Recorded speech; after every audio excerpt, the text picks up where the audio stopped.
Praise the Lord. Greetings to you all in the name of our Lord and Savior Jesus Christ.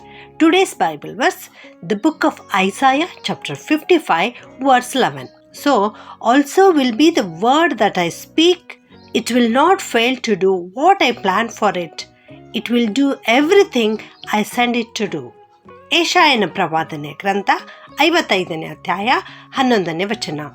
ಹಾಗೆಯೇ ನನ್ನ ಬಾಯಿಂದ ಹೊರಟ ಮಾತು ನನ್ನ ಇಷ್ಟಾರ್ಥವನ್ನು ನೆರವೇರಿಸಿ ನಾನು ಉದ್ದೇಶಿಸಿದ್ದನ್ನು ಕೈಗೂಡಿಸಿದ ಹೊರತು ನನ್ನ ಕಡೆಗೆ ವ್ಯರ್ಥವಾಗಿ ಹಿಂದಿರುಗುವುದಿಲ್ಲ.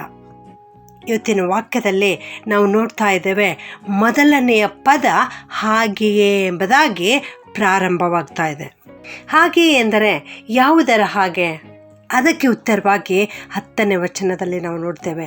ಅಲ್ಲಿ ದೇವರ ವಾಕ್ಯ ಈ ರೀತಿ ಹೇಳುತ್ತದೆ, ಮಳೆಯು ಮತ್ತು ಹಿಮವು ಆಕಾಶದಿಂದ ಬೀಳುತ್ತದೆ, ಅದು ಬಿದ್ದಾಗ ಭೂಮಿಯನ್ನು ತೋಯಿಸುತ್ತವೆ, ಅದು ಭೂಮಿಯನ್ನು ಹಸಿರುಗೊಳಿಸುತ್ತದೆ, ಅದು ಭೂಮಿಯನ್ನು ಫಲಿಸುವಂತೆ ಮಾಡುತ್ತದೆ ಮತ್ತು ಅಷ್ಟು ಮಾತ್ರವಲ್ಲದೆ ಬಿತ್ತುವವನಿಗೆ ಬೀಜವನ್ನು ಒದಗಿಸಿಕೊಡುತ್ತದೆ, ಉಣ್ಣುವವನಿಗೆ ಆಹಾರವನ್ನು ಒದಗಿಸಿಕೊಡುತ್ತದೆ.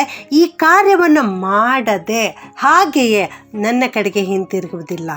ಇದೇ ರೀತಿಯಲ್ಲಿ ಅಂದರೆ ಹಾಗೆಯೇ ನನ್ನ ಬಾಯಿಂದ ಹೊರಟಂಥ ಮಾತು ನನ್ನ ಇಷ್ಟಾರ್ಥವನ್ನು ನೆರವೇರಿಸುವಂಥದ್ದಾಗಿದೆ, ನಾನು ಉದ್ದೇಶಿಸಿದ್ದನ್ನು ಕೈಗೂಡಿಸುವಂಥದ್ದಾಗಿದೆ.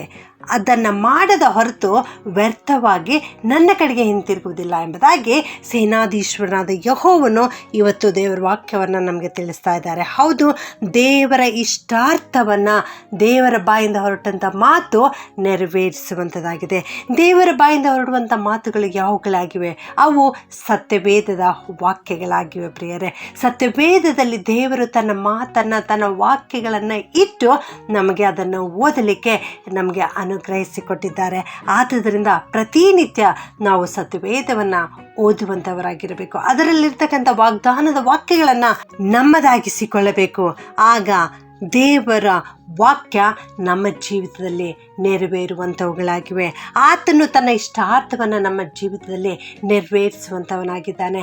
ದೇವರ ಇಷ್ಟಾರ್ಥ ಯಾವುದಾಗಿದೆ ಅಂದರೆ, ದುಷ್ಟನು ತನ್ನ ದುಷ್ಟತನವನ್ನು ಬಿಟ್ಟು ಬಾಳುವುದೇ ನನಗೆ ಇಷ್ಟ ಎಂಬುದಾಗಿ ದೇವರು ಹೇಳ್ತಾರೆ ಪ್ರಿಯರೇ. ಹೌದು, ಈ ಲೋಕದಲ್ಲಿ ಯಾರೂ ಕೂಡ ದುಷ್ಟರಾಗಿ ಜೀವಿಸಬಾರ್ದು. ಎಲ್ಲ ಜನರು ಒಳ್ಳೆಯವರಾಗಿರಬೇಕು, ಎಲ್ಲ ಜನರು ಸನ್ಮಾರ್ಗದಲ್ಲಿ ನಡೆಯಬೇಕು, ಎಲ್ಲ ಜನರು ಕರ್ತನ ಕಡೆಗೆ ತಿರುಗಬೇಕು ಎಂಬುದಾಗಿಯೇ ದೇವರ ಇಷ್ಟವಾಗಿದೆ.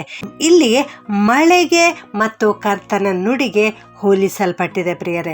ಇದು ಸುಂದರವಾದ ಉದಾಹರಣೆಯಾಗಿದೆ. ಮಳೆ ಜನರಿಗೆ ಆಶೀರ್ವಾದವನ್ನು ಕೊಡುವಂಥದ್ದಾಗಿದೆ. ಈ ಲೋಕದಲ್ಲಿ ಮಳೆಯಿಂದ ದೊಡ್ಡ ಆಶೀರ್ವಾದ ಉಂಟಾಗುವಂಥದ್ದಾಗಿದೆ. ಮಳೆ ಇದ್ದರೆ ಬೆಳೆ, ಬೆಳೆ ಇದ್ದರೆ ಜನ ಬದುಕುವಂಥದ್ದಾಗಿದೆ. ಅದೇ ರೀತಿಯಲ್ಲಿ ದೇವರ ಬಾಯಿಂದ ಹೊರಡುವಂಥ ಮಾತುಗಳು ಕೂಡ ನಮಗೆ ಆಶೀರ್ವಾದದಾಯಕವಾದಂಥವುಗಳಾಗಿವೆ. ಒಂದು ಗ್ರಾಮದಲ್ಲಿ ಅನೇಕ ವರ್ಷಗಳಿಂದ ಮಳೆ ಇಲ್ಲದಿದ್ದರೆ ಆ ಗ್ರಾಮದಲ್ಲಿ ವ್ಯವಸಾಯ ಇರುವುದಿಲ್ಲ. ವ್ಯವಸಾಯ ಇಲ್ಲಾಂದರೆ ಜನರಿಗೆ ಆಹಾರ ದೊರೆಯುವುದಿಲ್ಲ. ಆದ್ದರಿಂದ ಜನ ಊರನ್ನು ಬಿಟ್ಟು ಹೊರಟು ಹೋಗಬೇಕಾಗ್ತದೆ. ಆದರೆ ಮಳೆ ಸಾಕಾದಷ್ಟು ಇರುವುದಾದರೆ ಆ ಗ್ರಾಮ ಸಮೃದ್ಧಿಯಾಗಿರುತ್ತದೆ. ಅದೇ ರೀತಿಯಲ್ಲಿ ನನ್ನ ಪ್ರಿಯ ದೇವಜನರೇ, ಕರ್ತನು ಮಳೆಯನ್ನು, ಹಿಮವನ್ನು ತನ್ನ ಕೃಪೆಯಿಂದ ಈ ಲೋಕಕ್ಕೆ ಕೊಡುವಂಥವನಾಗಿದ್ದಾನೆ. ಆತನು ತನ್ನ ವೇದ ವಾಕ್ಯಗಳನ್ನು ನಮಗೆ ಅನುಗ್ರಹಿಸುವಂಥವರಾಗಿದ್ದಾರೆ.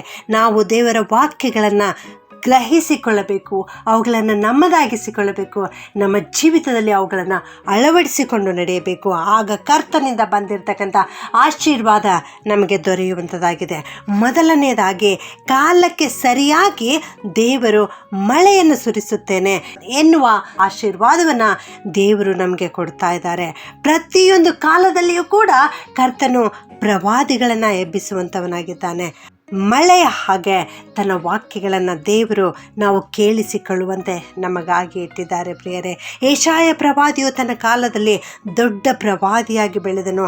ಅವನ ಪ್ರವಾದನೆಗಳೆಲ್ಲವೂ, ಅವನ ಬಾಯಿಂದ ಬಂದಂಥ ವಾಕ್ಯಗಳೆಲ್ಲವೂ ಮಳೆಯಾಗಿದ್ದವು. ಎರಡನೆಯದಾಗಿ ನಾವು ನೋಡ್ತೇವೆ, ಮಳೆ ಸುರಿಯುವಾಗ ಭೂಮಿಯು ತೊಯ್ಯುತ್ತದೆ, ನದಿಗಳು ತುಂಬಿ ಹರಿಯುತ್ತವೆ, ಹೊಲಗಳು ಸಮೃದ್ಧಿಯಾಗಿ ಬೆಳೆಯುತ್ತವೆ. ಅದೇ ರೀತಿಯಲ್ಲಿ ದೇವರ ವಾಕ್ಯಗಳ ಮೂಲಕ ನಾವು ಕೂಡ ಅಭಿವೃದ್ಧಿಯಾಗಲಿಕ್ಕೆ ಸಾಧ್ಯವಾಗ್ತದೆ, ನಾವು ರಕ್ಷಣೆ ಹೊಂದಲಿಕ್ಕೆ ಸಾಧ್ಯವಾಗ್ತದೆ, ನಮ್ಮ ಜೀವಿತದಲ್ಲಿ ದೊಡ್ಡ ಉಜ್ಜೀವನ ಉಂಟಾಗ್ತದೆ.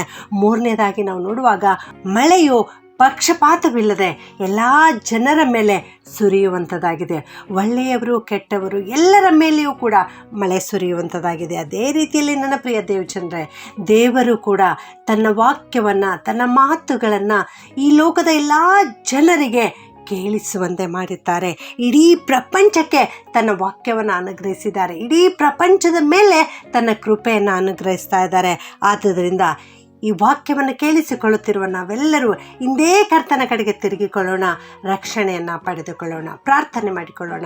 ಭೂಪರಲೋಕಗಳ ಒಡೆಯನಾಗಿರುವಂಥ ನಮ್ಮ ಪ್ರೀತಿಯ ಪರಲೋಕದ ತಂದೆಯಾದ ದೇವರೇ, ನಿನ್ನ ನಾಮಕ್ಕೆ ಕೋಟ್ಯಾನುಕೋಟಿ ಸ್ತೋತ್ರಗಳನ್ನು ಸಲ್ಲಿಸುತ್ತೇವಪ್ಪ. ನೀವು ನಮ್ಮೆಲ್ಲರನ್ನ ಬಹಳವಾಗಿ ಪ್ರೀತಿಸುತ್ತಾ, ಆಶೀರ್ವದಿಸುತ್ತಾ, ನಿನ್ನ ಕೃಪೆಯಲ್ಲಿ ನಮ್ಮನ್ನು ನಡೆಸ್ತಾ ಇದ್ದೀರಿ ದೇವ. ಆದುದರಿಂದ ನಿಮ್ಮನ್ನು ಕೊಂಡಾಡುತ್ತೇವೆ ಕರ್ತನೆ. ನಿನ್ನ ಬಾಯಿಂದ ಹೊರಟಂಥ ಮಾತುಗಳು ನಿನ್ನ ಇಷ್ಟಾರ್ಥವನ್ನು ನೆರವೇರಿಸುವಂಥವುಗಳಾಗಿವೆ ದೇವ.